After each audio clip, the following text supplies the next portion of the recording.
Hello everyone, welcome back to my mini recipe blogs. আজ আমি আপনাদের কাছে নিয়ে এসেছি একটা নতুন রেসিপি, যার নাম হচ্ছে ক্যারামেল ক্ষীর।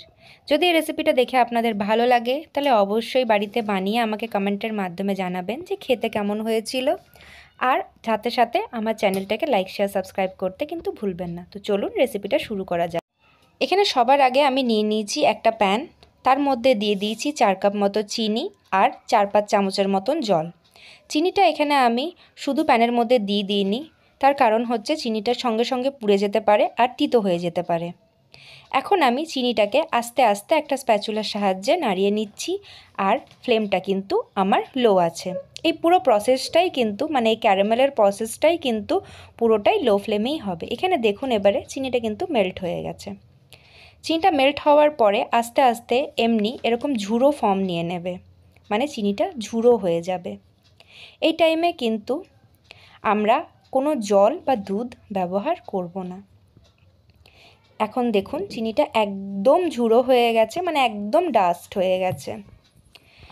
এরপর আমরা আস্তে আস্তে দেখব চিনিটা আবারও মেল্ট হচ্ছে আর চিনিটার কালারটা চেঞ্জ হয়ে লাইট ব্রাউন কালারের হয়ে যাচ্ছে।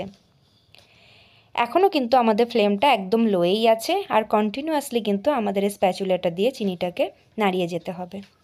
যখন চিনিটা সম্পূর্ণ মেল্ট হয়ে যাবে আমি ফ্লেমটাকে অফ করে দেব।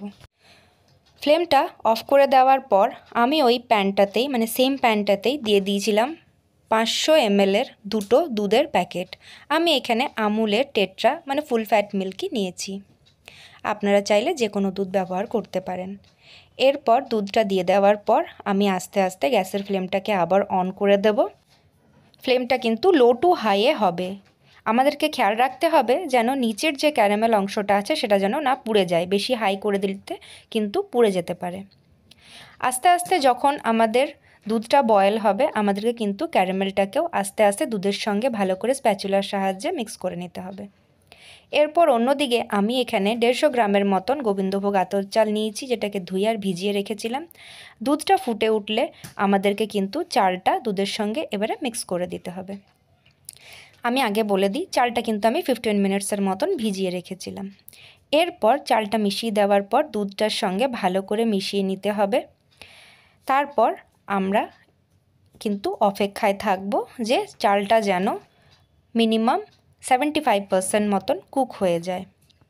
কন্টিনিউয়াসলি নাড়তে হবে। আমি এখানে ঢাকা দিয়ে দিয়ে নেড়ে যাচ্ছি। এরপর আমরা ওর মধ্যে কাজু কিশমিশ অ্যাড করে দেব। আমি এখানে কাজুগুলোকে একটু ছোট টুকরো করে নিয়েছিলাম।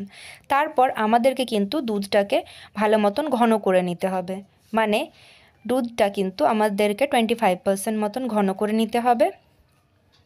আর মাঝখানে বলে দিই, এই রেসিপিটা কিন্তু রিকোয়েস্ট করেছিল আমার বাড়িতেই আমার মা নিজের কিছু কালিগসদের জন্যে এটা নিয়ে যাওয়ার জন্য আমাকে বলেছিল যে এটা আমি যেন বানিয়ে দিই।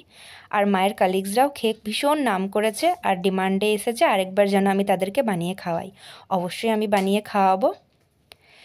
তো চলুন আবার রেসিপিতে ফেরা যাক। দুধটা দেখুন এখন অনেকটাই ঘন হয়ে গেছে। এই যে সাইডে একটুখানি ক্ষীর জমতে শুরু করে দিয়েছে।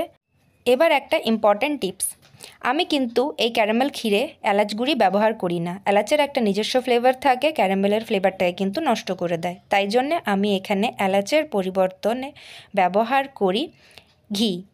আমি এখানে 1/2 চামচেরও কম এখানে ঘি ব্যবহার করেছি।